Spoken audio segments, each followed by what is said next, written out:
শুভকামনা new government degree college পরিবারের শিক্ষার্থী এবং তার বাইরের যারা আছো শিক্ষার্থী সবাইকে শুভকামনা জানাচ্ছি। তোমাদের সাথে আজকের এই সেশনটা 2 নম্বর সেশন। আমরা প্রথম দিন যে আলোচনাটা করছিলাম তার ধারাবাহিকতায় আজকে আমরা আমাদের দ্বিতীয় আলোচনায় আসছি। আমরা যে প্রথম আলোচনায় ছিলাম সেখানে আমরা সমগ্র একটা প্রেক্ষাপট তোমাদেরকে ব্যাখ্যা করার চেষ্টা করছি যে আমরা আসলে কি জানতে চাচ্ছি বা আমাদের যে লেসন বা তার একটা উদ্দেশ্য, সেই উদ্দেশ্যটাকে তোমাদেরকে বোঝানোর একটা আন্তরিক প্রচেষ্টা আমাদের ছিল। সেখানে কি ছিল আমাদের উদ্দেশ্য? আমাদের উদ্দেশ্য ছিল আমরা একটা ইঞ্জিন তৈরি করতে চাই, আর সেই ইঞ্জিনটা আমরা প্রতিদিনের জীবনে আমরা বিভিন্নভাবে আমরা ব্যবহার করছি। এটা আমাদের জন্য খুব ভালো লাগার একটা বিষয় হবে যদি আমরা ইঞ্জিনের ভেতরটাকে একটু জানতে পারি, বা ইঞ্জিনটা কিভাবে কাজ করে বা তা কিভাবে আমাদের উদ্দেশ্যগুলোকে মিলিয়ে দিচ্ছে, এই ব্যাপারগুলো ব্যাখ্যা করাটাই হবে আজকের দিনের আলোচ্য বিষয়। শুরুতেই আমরা একটু বোর্ডে যাচ্ছি এবং বোর্ডে দেখো আমরা একটা সমীকরণকে সর্বোচ্চ গুরুত্ব দিয়ে লেখার চেষ্টা করছি। সমীকরণটা এটা, যাকে আমরা বলতে চাচ্ছি কর্মদক্ষতা। কর্মদক্ষতাটা আমরা তোমাদের প্রথম ক্লাসে একটু গুরুত্ব দিয়ে বোঝাচ্ছিলাম। এটা বলতে যা বোঝায় তাহলে এই আমরা কি দিচ্ছি বা আমরা কি প্রয়োগ করছি, দ্যাটস Q1, আর আমরা কি পাচ্ছি বা যে জিনিসটা আমরা আউটপুট থেকে পাচ্ছি সেটাকে আমরা বলতে চাচ্ছিলাম W, বা তারই ধারাবাহিকতায় Q1 - Q2। তাহলে এই বিষয়বস্তুর মধ্যে আমরা যদি দক্ষতাটাকে গুরুত্ব দিয়ে বুঝতে চাই তাহলে আমাদের প্রথম যে জিনিসটা খুব পরিষ্কার করে ক্লিয়ার করা দরকার, দ্যাটস Q1। Q1 বলতে যেটা আমরা বুঝি তা তাপ।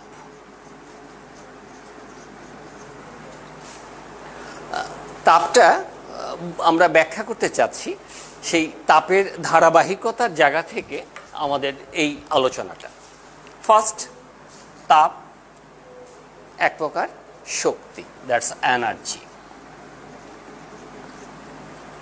আমরা যে কথাটা তোমাদের খুব পরিষ্কার করে বলি যে আমাদের এই চারপাশে বা ফিজিক্সের যদি আলোচনার কোনো বিষয়বস্তু থাকে সেখানে আমরা মূলত দুটা বিষয় নিয়ে আলোচনা করি, একটা পদার্থ, একটা শক্তি। পদার্থ তোমরা বুঝো যাকে দেখা যায়, আর শক্তি যাকে দেখা যায় না। আমরা পদার্থের যে পরিবর্তনটা করে আমরা যে প্রত্যাহিক জীবনে আমাদের সমস্ত কার্যগুলো সম্পন্ন করি, এই পদার্থের অবস্থার পরিবর্তনের পিছনে যার ভূমিকা থাকে সেটা হলো শক্তি। আমরা যে ফ্যানটা দেখছি এটা পদার্থ, ফ্যানকে যে ঘোরাচ্ছে এইটা শক্তি। সো শক্তি আর পদার্থ নিয়েই আমাদের চারপাশ, আর এইটাই আমাদের পদার্থবিজ্ঞানের আলোচ্য বিষয়। আমরা যে শক্তিটাকে তোমাদের সাথে পরিচিত করতে চাচ্ছি তাকে আমরা তাপ শক্তি বলতে চাচ্ছি। আমাদের যে সেন্সগুলো আছে, ত্বক এই তাপটাকে অনুভব করতে পারে। আমরা তাপটাকে আমরা কতভাবে কত প্রক্রিয়ায় কাজে লাগাতে পারি তার একটা ব্যাখ্যা আমরা এখানে দেওয়ার চেষ্টা করব। তাপের এককটা আমরা যদি বলি, তাপের একক ক্যালোরি, CAL, এটা সিজিএস ইউনিটে। যদি এসআইতে এটাকে আমরা বলি এটা হবে জুল। সব এসআইতে থাকলেও আমরা তাপের এককটা আমরা ক্যালোরিতে রাখার একটা স্বাচ্ছন্দ্য অনুভব করি এই কারণে যে ক্যালোরির সংজ্ঞাটা সুন্দর, গাণিতিক টার্মগুলো আমরা ব্যাখ্যাযুক্ত, বেশি সুবিধা। ক্যালোরিকে যেটা আমরা বুঝি সেটা হলো এই 1 গ্রাম বিশুদ্ধ পানির তাপমাত্রা 1 ডিগ্রি সেলসিয়াস পরিবর্তন করতে যে পরিমাণ তাপ দরকার তাকে আমরা 1 ক্যালোরি বলি। যদি তাপের একটা সমীকরণ আমরা তোমাদের সাথে পরিচিত করাই তাহলে সেখানে তাপের একটা সমীকরণ যেটা হবে, that's H = ms del theta. আমরা এককটা যদি ক্যালোরি বলি তাহলে m যেটা হবে সেটা ভর, s দ্যাট ইজ আপেক্ষিক তাপ, ডেল থেটা, দ্যাট ইজ তাপমাত্রার পার্থক্য। এইচ যেটা, এটা তাপ শক্তি, ডেল থেটা এটা তাপমাত্রা। আমরা সচরাচর যে কথাগুলো বলি, যেন আজ খুব গরম পড়লো, তার মানে আজকের তাপমাত্রাটা বেশি হবে।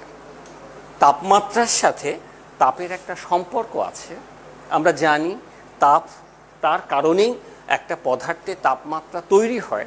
বাট যখন আমরা ব্যাখ্যায় যাই বা গাণিতিকভাবে তাপকে রিপ্রেজেন্ট করি বা আমাদের বাস্তবতার প্রতিদিনের জীবনে যখন আমরা ব্যবহার করি, তখন তাপমাত্রা আমরা বেশি গাণিতিকভাবে ব্যবহার করি। সো তাপ এক প্রকার শক্তি, এই শক্তি আমরা কাজে লাগাবো এবং এই শক্তি যাকে আমরা তাপ শক্তিকে গুরুত্ব দিয়ে ব্যাখ্যা করব বা যে তাপকে ব্যাখ্যা করবে সেটাকে আমরা বলতে চাচ্ছি তাপমাত্রা। একটা কথা এর মধ্যে নিশ্চয়ই তোমার পরিষ্কার যে তাপ শক্তি মাধ্যমে আমরা অবস্থার পরিবর্তন করতে চাচ্ছি। তো প্রথমে এই জিনিসটা আমাদের একটু পরিষ্কার হওয়া দরকার যে কি কারণে তাপ শক্তি এক স্থান থেকে আর এক স্থানে যাবে। যদি আমাদের কনসেপ্টটা এইরকম থাকে যে আমরা দুটা বস্তু নিলাম, সে ধরো এটা একটা বস্তু এ, ধরো এটা আর একটা বস্তু দ্যাটস বি।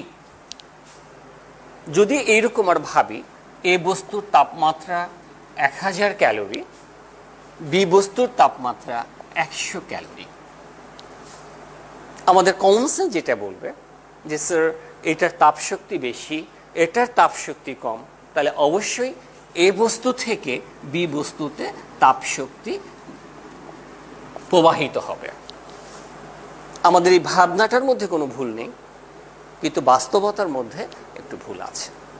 অতএব দুটা তাপীয় বস্তু কখন তাপশক্তি আদান প্রদান করবে এই ব্যাপারটা কোনোভাবেই তাপের উপর নির্ভর করে না। এটা যার উপর নির্ভর করে সেটা হলো তাপমাত্রা। সো এই চ্যাপ্টারে তাপকে সুন্দর মতো করে ব্যাখ্যা করার জন্যে যার সাথে আমাদের পরিচয়টা খুব ডিটেলসে হওয়া দরকার সেই জিনিসটা হলো তাপমাত্রা। আমরা তাপমাত্রাকে আমাদের প্রতিদিনের জীবনে বিভিন্নভাবে বিভিন্ন ঘটনার মধ্য দিয়ে আমরা তাকে পাই। সো তাপমাত্রার একটা সর্বাঙ্গীন ব্যবহার আমাদের ডেইলি লাইফে আছে। সেই তাপমাত্রাটাকেই আমরা টপিক হিসাবে গুরুত্ব দিয়ে তাকে ব্যাখ্যা করতে চেষ্টা করছি।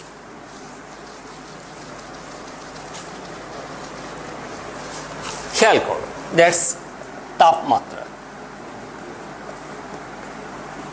একটা সংজ্ঞা যদি দিতে হয় তাহলে আমরা প্রথমে এই গুরুত্বপূর্ণ কনসেপ্টটা থেকে ক্লিয়ার করতে চাচ্ছি তাপমাত্রা তাই যা দুটো বস্তুর মধ্যে তাপ আদান প্রদানের কারণ। আরেকটু পরিষ্কার করে বলি যে তাপমাত্রা যার বেশি হবে সেখান থেকেই তাপশক্তিটা কম তাপমাত্রার বস্তুতে প্রবাহিত হবে।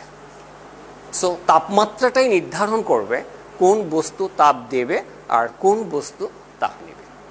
ওই প্রসঙ্গ যদি আবার আমরা এইভাবে ব্যাখ্যা করতে পারতাম যে এ একটা বস্তু, এর তাপ শক্তি দ্যাটস এইচ 1000 ক্যালোরি, এর তাপমাত্রা θ1 20 ডিগ্রি সেলসিয়াস।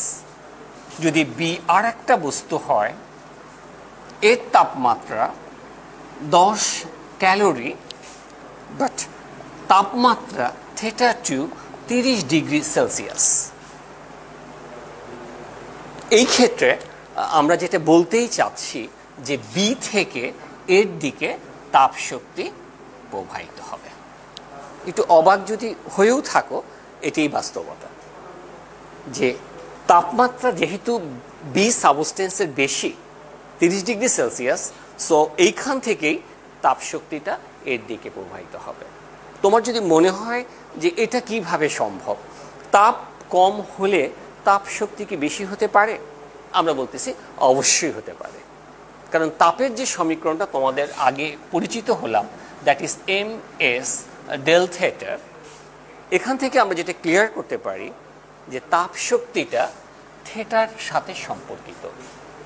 আমরা এইরকমভাবে তাকে ব্যাখ্যাও করতে পারি যে এটা যদি 10 হয়, এটা যদি 0.1 হয়, এটা যদি 1 হয়, তাহলে এই তাপমাত্রাটা আমাদের অনেক অনেক অনেক বেশি হতে পারে। সো অনায়াসেই আমরা বলতে পারি তাপ কম হলেও তাপমাত্রাটা একটা বস্তুর বেশি হওয়া সম্ভব। আর এই তাপমাত্রাই আমাদের নির্ধারণ করে দেবে তাপ আদান প্রদানের ব্যাপারটা কিভাবে সংঘটিত হবে। সো তাপমাত্রাটাকে গুরুত্ব দিয়ে বা তাপমাত্রার কনসেপ্টটাকে আমরা ক্লিয়ার করে এইটাকে ব্যবহার করে আমরা কিছু গাণিতিক রাশির সাথে আমরা পরিচিত হব। ফার্স্ট, কিভাবে আমরা তাপমাত্রা পরিমাপ করব? আমরা বলি তাপমাত্রা সরাসরি পরিমাপ করা যায় না। তাহলে তাপমাত্রা পদার্থের ধর্মের পরিবর্তন করে, আর আমরা এই ধর্মের পরিবর্তন মেপে আমরা তাপমাত্রা পরিমাপ করতে পারি। তাপমাত্রা পরিমাপের জন্য আমরা দুই ধরনের সমীকরণ ব্যবহার করতে স্বাচ্ছন্দ্য বোধ করি। আমরা প্রথম যে সমীকরণটার সাথে পরিচিত হতে যাচ্ছি, দ্যাটস থিটা এক্স থিটা বিয়োগ এক্স নট এক্স 100 বিয়োগ এক্স নট গুণ 100। দ্যাটস থিটা যেটা বোঝাচ্ছে দ্যাটস তাপমাত্রা। এক্স থিটা ওই তাপমাত্রায় পদার্থের ধর্ম। এক্স নট 0 ডিগ্রি সেলসিয়াস তাপমাত্রায় পদার্থের ধর্ম। এক্স 100 0 ডিগ্রি না 100 ডিগ্রি সেলসিয়াস তাপমাত্রায় পদার্থের ধর্ম। আর 100 বলতে এটা আমরা বুঝাচ্ছি এই 0 আর 100-র মধ্যে পার্থক্য। এই জায়গায় যদি আমাদের কনফিউশনটা থাকে যে 0 ডিগ্রি সেলসিয়াস এবং 100 ডিগ্রি সেলসিয়াস এই দুটা কথা আমরা খুব সহজেই বলে ফেলছি কোনো রকম পরিমাপ ছাড়াই। যেহেতু আমরা এখনও তাপমাত্রা পরিমাপ করা শিখিনি বা কোনো পদার্থের তাপমাত্রা কত হবে এটা আমরা মাপার কোনো মাপকাঠিই নাই, কোনো কিছু না মেপেও আমরা কিন্তু বলে ফেলতে পারছি 0 ডিগ্রি সেলসিয়াস 100 ডিগ্রি সেলসিয়াস। এই ব্যাপারটা এই রকম যে আমরা ধরেই নিই বরফ যে তাপমাত্রায় গলা শুরু করবে বা সমস্ত বরফ শেষ না হওয়া পর্যন্ত যে তাপমাত্রাটা বরফের মধ্যে অবস্থান করবে সেই তাপমাত্রাটা 0 ডিগ্রি সেলসিয়াস। ঠিক একইভাবে আমরা পানি যখন ফুটতে শুরু করবে পানির তাপমাত্রাটা একটা নির্দিষ্ট মাত্রায় থেকে সমগ্র পানি শেষ না হওয়া পর্যন্ত ওই তাপমাত্রাটাকে সে স্ট্যান্ড করবে, এবং এই যে তাপমাত্রাটা তাকে ধরে রাখা এই সমস্ত ব্যাপারটাকে আমরা ধরে নিই এটা 100 ডিগ্রি সেলসিয়াস। এটা যেমন বাংলাদেশের পানি বাংলাদেশের বরফের জন্য সত্যি, এটা আমেরিকার পানি বরফের জন্য সত্যি, সারা পৃথিবীর বরফ এবং পানির জন্য এটা সত্যি। তাপমাত্রা আন্তর্জাতিক স্কেলের কনসেপ্ট থেকে আমরা এই দুইটা বিন্দুকে স্থির করে আমরা বলি দ্যাট ইজ নিম্ন স্থির বিন্দু, দ্যাট ইজ ঊর্ধ্ব স্থির বিন্দু। এই দুই তাপমাত্রাটা আমরা আগে থেকেই ডিফাইন করে 0 থেকে 100-র মধ্যে যে কোনো তাপমাত্রা আমরা পরিমাপ করতে পারি এই স্কেলের সাহায্যে। এই যে নিম্ন স্থির বিন্দুকে 0 ডিগ্রি সেলসিয়াস বলা বা ঊর্ধ্ব স্থির বিন্দু বা পানির স্ফুটনাঙ্ককে আমরা 100 ডিগ্রি সেলসিয়াস বলা, বিজ্ঞানী সেলসিয়াসের নাম অনুসারে এই স্কেলের নাম বলা হয় সেলসিয়াস স্কেল। সো আমরা যে তাপমাত্রা পরিমাপ করতে চাই সেই তাপমাত্রায় তার ধর্ম হবে কত? 0 ডিগ্রি সেলসিয়াস বা নিম্ন স্থির বিন্দু বা যে তাপমাত্রায় বরফ গলে সেই তাপমাত্রায় ধর্ম হবে কত? 100 ডিগ্রি সেলসিয়াস তাপমাত্রা বা যে তাপমাত্রায় পানি ফোটে সেই তাপমাত্রায় ধর্ম হবে কত? আর 100 দিয়ে এটাকে গুণ করে আমরা যে কোনো তাপমাত্রা পরিমাপ করতে পারি। এই পরিমাপের পদ্ধতিটা আমরা বলি তাপমাত্রা নির্ণয়ের পদ্ধতি। একটু কনফিউশন থাকতেই পারে, এই ধরাটা যখন আমাদের শুরুই হলো ধরাটা এমন হচ্ছে কেন? আমরা কেন বরফ যে তাপমাত্রায় গলে তাকে 0 ধরছি, পানি যে তাপমাত্রায় ফুটে তাকে 100 ধরছি? আমরা চাই এটাকেও আমরা আমাদের মতো করে চেঞ্জ করে আর একটা নামে তাকে প্রকাশ করতে পারি। সেই জায়গা থেকেই আমরা ফারেনহাইট স্কেলের কথাটাও আমরা বলতে চাই। ফারেনহাইট স্কেলের ক্ষেত্রে এই নিম্ন স্থির বিন্দু এর মানটা আমরা বলবো 32 ডিগ্রি ফারেনহাইট। ঊর্ধ্বস্থির বিন্দু যে তাপমাত্রায় পানি ফোটা শুরু করবে তার তাপমাত্রাটা হবে 212 ডিগ্রি ফারেনহাইট। এটা যে স্কেলটা হবে সেই স্কেলটাকে আমরা বলছি ফারেনহাইট স্কেল। সেলসিয়াস স্কেলটা আমরা আমাদের প্রত্যাহিক জীবনের যে কোনো আবহাওয়া বা যে কোনো তাপমাত্রার ব্যবহারে এটা ব্যবহার করি। ফারেনহাইটটা আমরা আমাদের জ্বর পরিমাপের ক্ষেত্রে এই স্কেলটা আমাদের ব্যবহার অনেক বেশি। এই দুটো স্কেলের থেকেও আমরা আর একটা আমাদের বিজ্ঞানের জগতে আর একটা স্কেল বেশি ব্যবহার করি, যেটাকে আমরা বলি ক্যালভিন স্কেল। ক্যালভিন স্কেলটা আমরা একটু ক্লিয়ার করতে চাচ্ছি। ক্যালভিন স্কেলের কনসেপ্টটা একটা কথা আমরা সবাই জানি যে তাপমাত্রার সাপেক্ষে যে কোনো পদার্থের চরিত্রের পরিবর্তনটা হয়। যেমন তাপমাত্রা পরিবর্তন হলে পদার্থের আয়তনের পরিবর্তন হয়, গ্যাসের আয়তনের পরিবর্তন হয়।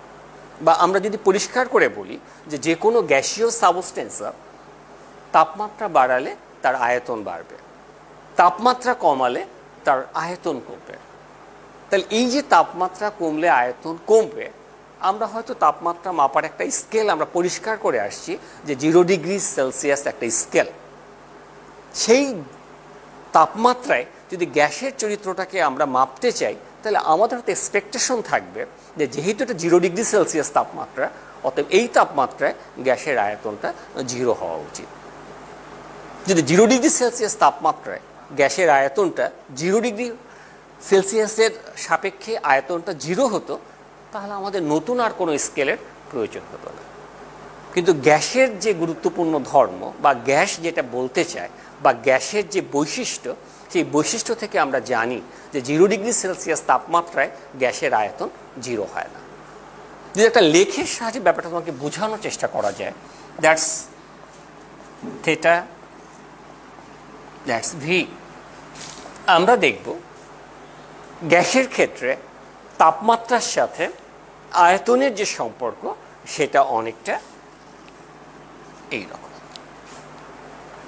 এই তাপমাত্রা -273.16 ডিগ্রি সেলসিয়াস, এই -273 ডিগ্রি সেলসিয়াস তাপমাত্রায় গ্যাসের আয়তন 0 হয়। তো এই জায়গাটায় আমরা একটু পয়েন্ট করতে চাচ্ছি যে 0 ডিগ্রি সেলসিয়াস আমাদের একটা ছিল, আমাদের এক্সপেকটেশনও ছিল যে 0 ডিগ্রি সেলসিয়াস তাপমাত্রায় গ্যাসের আয়তনটা 0 হওয়া উচিত। বাট রিয়ালিটি বলতেছে যে 0 ডিগ্রি সেলসিয়াস তাপমাত্রায় গ্যাসের আয়তন 0 হয় না। যে তাপমাত্রায় গ্যাসের আয়তন 0 হয় সেই তাপমাত্রাটা হলো -273.16 ডিগ্রি সেলসিয়াস।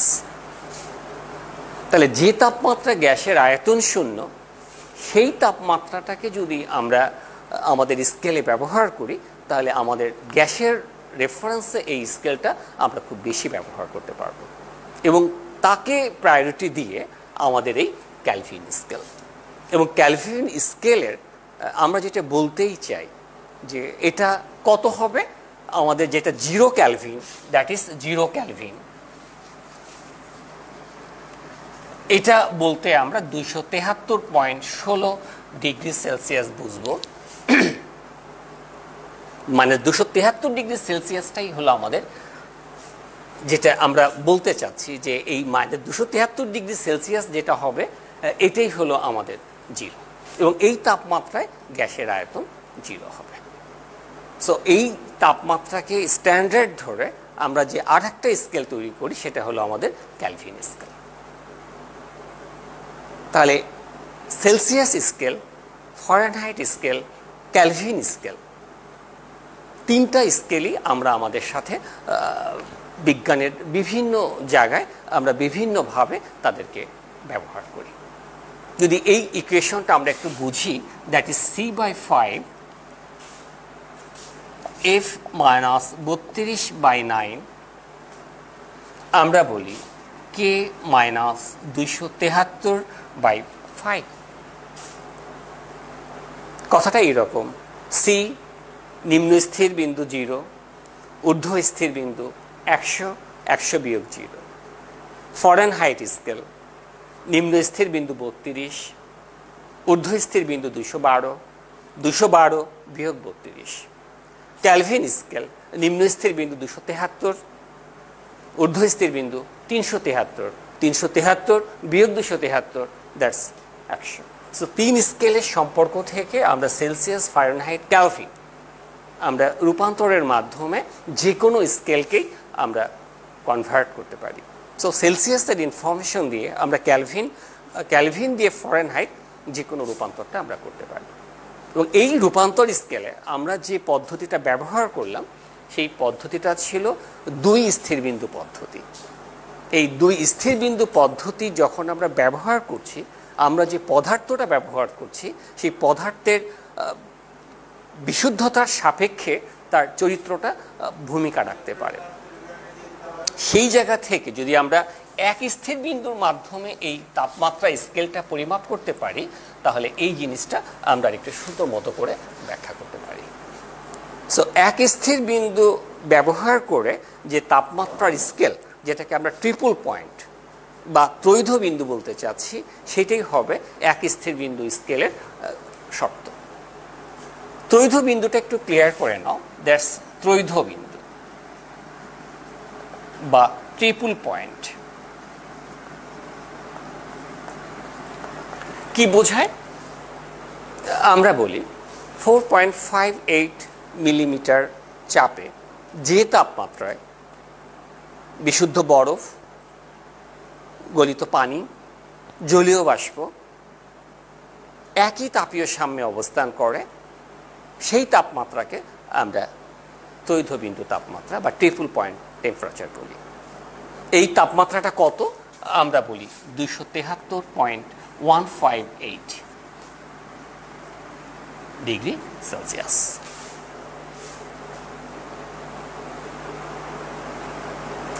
তাহলে এই যে আমাদের স্কেলটা, যদি এই একটা তাপমাত্রাকে বেস করে যদি আমরা একটা থার্মোমিটার তৈরি করতে পারি, এটা আর একটু বেশি নিখুঁত তাপমাত্রা পরিমাপে ভূমিকা দেবে।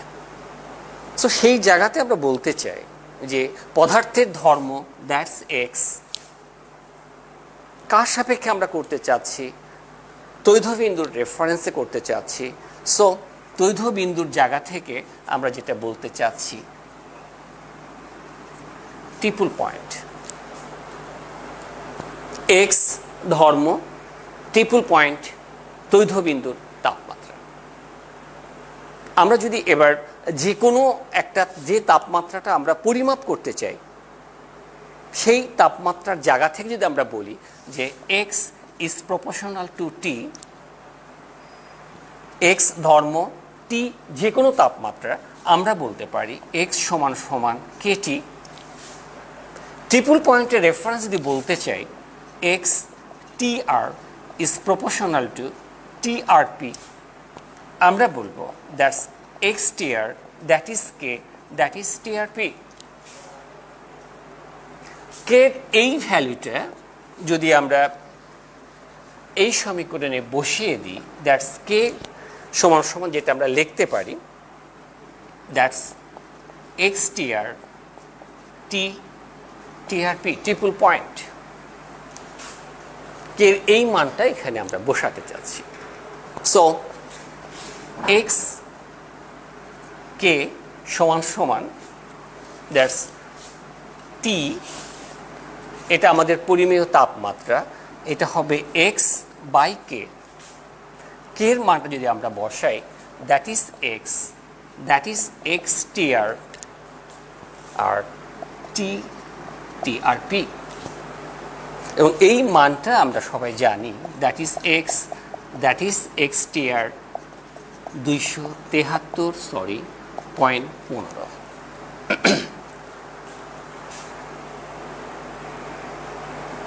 তাহলে এই যে আমরা ভ্যালুটা পাচ্ছি 158, অবশ্যই ক্যালভিন স্কেলে। তাহলে এই ক্যালভিন স্কেলটার রেফারেন্সেই আমরা তার তাপমাত্রাটা পরিমাপ করে ফেলছি।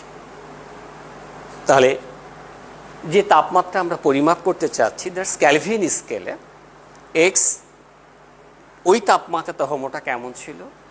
ট্রিপল পয়েন্ট ওই তাপমাত্রা ধর্মটা কেমন ছিল, আর 273.158 ক্যালভিন এটাকে আমরা বলতে চাচ্ছি আমাদের কনস্ট্যান্ট ভ্যালু হিসাবে। সো সেই জায়গা থেকে আমরা টি এর মানটাকে খুব সহজে এবং পরিষ্কার করে বের করে ফেলতে পারি। সো এই তাপমাত্রার যে স্কেলটা আমরা ব্যবহার করলাম, এই তাপমাত্রার স্কেলটা ব্যবহার করে আমাদের যে তাপমাত্রাটা, সেই তাপমাত্রা সম্বন্ধে আমাদের একটা পরিষ্কার ধারণা আমরা তৈরি করতে পারলাম। এবং এই তাপমাত্রাটাই আমাদের গুরুত্বপূর্ণ হয়ে ইঞ্জিনে ব্যবহার করছে, এবং এটা অবশ্যই ক্যালভিন স্কেলের।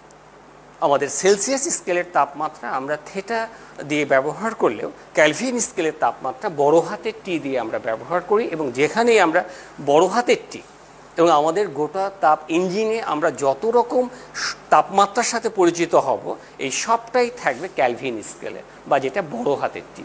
এবং আমরা ধরেই নিব যে এই 273.16 এটা ক্যালভিন, আর এই 273.16 ক্যালভিনটাই আমাদের এখানকার স্ট্যান্ডার্ড। তাকে গুণ করে আমরা এই মানটাকে পরিমাপ করতে চাব। সো আমরা এখন যে কোনো তাপমাত্রাটা পরিমাপ করতে পারি, এবং তাপমাত্রার গুরুত্বটা আমরা খুব পরিষ্কার করে বোঝার চেষ্টা করলাম যে তাপমাত্রা দিয়েই আমরা তাপকে চিনতে চাচ্ছি, বা তাপমাত্রাকে ব্যবহার করেই আমরা তাপকে কাজে লাগাতে চাচ্ছি। সেই দৃষ্টিকোণ থেকে বা সেই প্রেক্ষাপটে যেটা আমরা বলতে চাচ্ছি যে এই তাপমাত্রাকে নিয়ে একটা সূত্র আমরা জানব, যেটাকে তাপগতিবিদ্যার শূন্যতম সূত্র বলে পরিচিত। শূন্যতম সূত্র যেটা বলতে চায় যে দুটা বস্তু, সে এ একটা বস্তু, বি একটা বস্তু,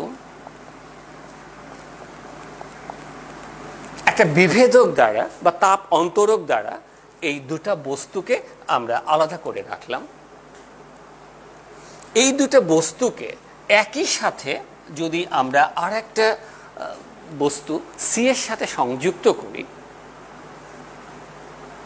আমরা যেটা শূন্যতম সূত্রে বলতে চাব, এ বস্তু বি বস্তু যদি একই সাথে সি এর সাথে তাপীয় সাম্যে থাকে। কথাটা গুরুত্বপূর্ণ এখানে রাখো, দ্যাট ইজ তাপীয় সাম্য।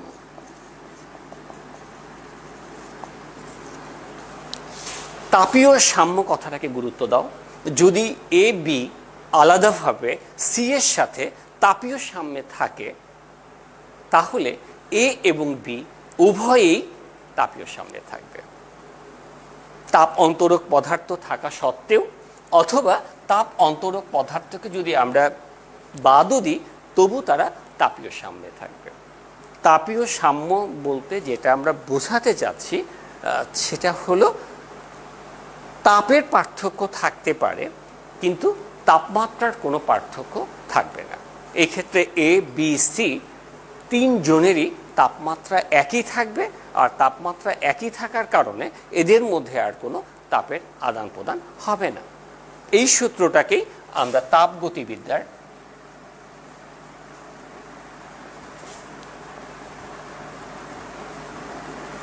শূন্যতম সূত্র নামে আমরা এটাকে পরিচিত করি।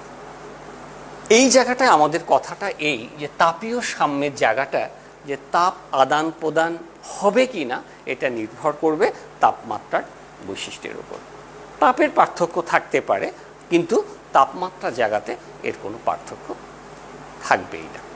সো তাপমাত্রার ব্যাপারটা আমরা অনেকটা ক্লিয়ার করে আমরা বলতেই পারি যে আমাদের ইঞ্জিনের গুরুত্বপূর্ণ ব্যাপারটাই ছিল তাপ, এবং তাপের গুরুত্বপূর্ণ একটা ক্যারেক্টার ছিল তাপমাত্রা। আর এই তাপমাত্রাকে ব্যবহার করে আমরা যখন আর একটা গুরুত্বপূর্ণ কাজ, দ্যাট ইজ ডাব্লিউতে যেতে চাচ্ছি বা যান্ত্রিক শক্তিতে যেতে চাচ্ছি, এই যান্ত্রিক শক্তিতে যাওয়ার ক্ষেত্রে আমরা যদি তাপগতিবিদ্যার প্রথম সূত্রটার সাথে একটু পরিচিত হওয়ার চেষ্টা করি, বা তাপগতিবিদ্যার প্রথম সূত্রটাকে যদি আমরা একটু গুরুত্ব দিয়ে ব্যাখ্যা করার চেষ্টা করি, তো সেক্ষেত্রে যেটা আমরা দেখব যে শক্তির নিত্যতা সূত্র যেটা বলে যে এক শক্তি আর এক শক্তিতে রূপান্তর সম্ভব। তাহলে আমাদের এখানে আলোচ্য যে শক্তি, দ্যাটস তাপ শক্তি। আমাদের যেটা উদ্দেশ্য, দ্যাট ইজ যান্ত্রিক শক্তি। যেহেতু দুটোই শক্তি, অতএব শক্তির নিত্যতা সূত্র অনুসারে তাপ আর শক্তির মধ্যে অবশ্যই রূপান্তর সম্ভব। সেই জায়গা থেকে আমরা অবশ্যই বলতেই পারবো that is Q is proportional to W. Q তাপ শক্তি, ডাব্লিউ আমাদের যান্ত্রিক শক্তি। কিন্তু নিত্যতা সূত্রের যে জায়গাটায় গিয়ে আমরা ব্যাখ্যা করছি, কিন্তু বাস্তবতার জায়গায় যেটা আমরা প্রথম ক্লাসে একটু বলার চেষ্টা করছিলাম, যে তাপ শক্তিকে খুব সহজেই যান্ত্রিক শক্তিতে রূপান্তর করা যায় না। বাট আমাদের উদ্দেশ্যটাই তাপ শক্তিকে যান্ত্রিক শক্তিতে রূপান্তর করা। তাহলে কি আমরা তাপ শক্তিকে যান্ত্রিক শক্তিতে রূপান্তর করতে পারবো না?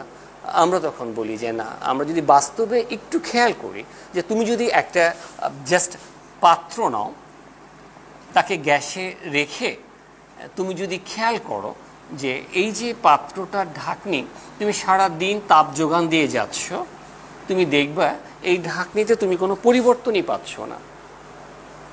বাট তাপ শক্তি যোগান দিচ্ছ বা যান্ত্রিক শক্তি বা কাজের কোনো এক্সাম্পল তুমি করতেই পারছো না। বাট তুমি যদি জাস্ট এই কাজটুকু একটু করো, যে পাত্রের মধ্যে তুমি যদি কিছু পানি বা তরল পদার্থ রাখো, তখন তুমি দেখতে পাবা তাপ প্রয়োগ করছো, তরল পদার্থ ফুটছে বা তার অবস্থার পরিবর্তন করছে, এবং এখানে যে জলীয় বাষ্পটা তৈরি হচ্ছে সেটা গিয়ে তোমার পাত্রের আঘাত করছে, অতএব ও একটা শক্তি অর্জন করছে। তাহলে এই যে মুখে যে আমরা শক্তিটা পাচ্ছি, এই যান্ত্রিক শক্তিটা পাওয়ার পিছনে যে আছে দ্যাট ইজ তাপ শক্তি, আর আমরা যেটা পাচ্ছি দ্যাট ইজ যান্ত্রিক শক্তি। এটা তখনই সম্ভব যদি আমরা মাধ্যমটাকে ব্যবহার করি। অতএব মাধ্যমের গুরুত্বটা দিয়ে যদি আমরা শক্তিটাকে রূপান্তর করতে পারি, তাহলে আমরা বলতেই পারি যে তাপগতিবিদ্যার প্রথম সূত্রের গাণিতিক ব্যাখ্যাটা যাই থাক, বাস্তবিক অর্থে আমরা তাপ শক্তিকে অবশ্যই যান্ত্রিক শক্তিতে রূপান্তর করতে পারবো এইরকম একটা গাণিতিক পরিবর্তনের মধ্য দিয়ে। দ্যাট ইজ ডি কিউ, যেটা আমাদের তাপ শক্তির ব্যাপার, ডি ইউ যেটা আমাদের সবচেয়ে গুরুত্বপূর্ণ ব্যাপার, মাধ্যমের সাথে যেটা আমরা ইনভলভ করছি, প্লাস যেটা আমরা চাচ্ছি দ্যাট ইজ ডি ডাব্লিউ। আমাদের উদ্দেশ্য তাপ শক্তি যোগান দেয়া, আমাদের উদ্দেশ্য ডি ডাব্লিউ পাওয়া, আমাদের কোনো প্রক্রিয়ার সাথে ডি ইউটা নাই, কিন্তু এটা আমরা বুঝে গেলাম যে মাধ্যম ছাড়া তাপ শক্তিকে যান্ত্রিক শক্তিতে রূপান্তর করা সম্ভব না। তাহলে এই যে মাধ্যম ছাড়া যে তাপ শক্তিকে যান্ত্রিক শক্তিতে রূপান্তর করা যাচ্ছে না, সো মাধ্যমটাকে আমরা গুরুত্ব দিতে চাই। আর আমাদের এই ইঞ্জিনের গুরুত্বপূর্ণ একটা অর্গান হলো আমাদের মাধ্যম। আমরা মাধ্যমটার সাথে পরিচিত হব, বা আমরা যে ইঞ্জিনে যে মাধ্যমটা ব্যবহার করি সেই মাধ্যমটা সাথে পরিচিত হয়ে তাকে ডিটেলসে জেনে আমরা তৃতীয় কনসেপ্টের দিকে আমরা আরেকটু ভালো মতো করে অগ্রসর হতে পারব। শিক্ষার্থী, এই জায়গাটায় যে আমরা তাপের সাথে পরিচিত হলাম, তাপমাত্রার সাথে পরিচিত হলাম, আমরা উদ্দেশ্যটা জানলাম যে তাপকে আমাদের যান্ত্রিক শক্তিতে রূপান্তর করতে হবে, এটা আমাদের ডেইলি লাইফের বিভিন্ন প্রয়োজনে। কিন্তু তাপকে যান্ত্রিক শক্তি রূপান্তর করা ন্যাচারালি সম্ভব না, কিন্তু থিওরিটিক্যালি সম্ভব, কারণ শক্তির রূপান্তর করা যায়। কিন্তু এই শক্তির রূপান্তরটাকে বাস্তবিক পর্যায়ে আনার জন্য আমরা যে একটা মাধ্যমের হেল্প নিলাম বা যে মাধ্যমটাকে ব্যবহার করলাম, এই মাধ্যমটা কাজে লাগিয়ে আমরা তাপ শক্তিটাকে আমরা যান্ত্রিক শক্তিতে রূপান্তর করতে পারি। সো এই মাধ্যমের কন্ট্রিবিউশনটাকে নিয়ে আমরা আমাদের তাপগতিবিদ্যার প্রথম সূত্রের সবচেয়ে গুরুত্বপূর্ণ যে স্পেসটা দ্যাট ইজ ডি ইউ, এই কনসেপ্টটাকে আমরা ক্লিয়ার করতে চাব।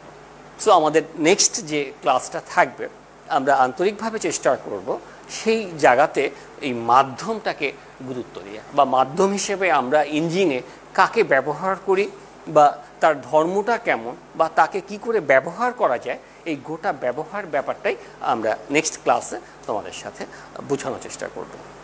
সবাই ভালো থাকো, সবাই পড়াশোনার সাথে থাকো এবং সবাই সুন্দরভাবে তাদের দিনগুলো অতিবাহিত করো। একটা কথা সবসময় মনে রাখার চেষ্টা করো যে আমরা যে পর্যায়ে আছি, আমরা হয়তো উচ্চ মাধ্যমিক পরীক্ষার্থী হয়ে আছি, অথবা আমরা দ্বিতীয় বর্ষ পাঠ করে পিটেস্টের মধ্যে আছি, কেউ ভর্তি যুদ্ধের মধ্যে আছো, বা কেউ হয়তো গভর্নমেন্ট ডিগ্রি কলেজে ভর্তি ক্লাস করার জন্য উদ্যোগ আগ্রহ নিয়ে আছো।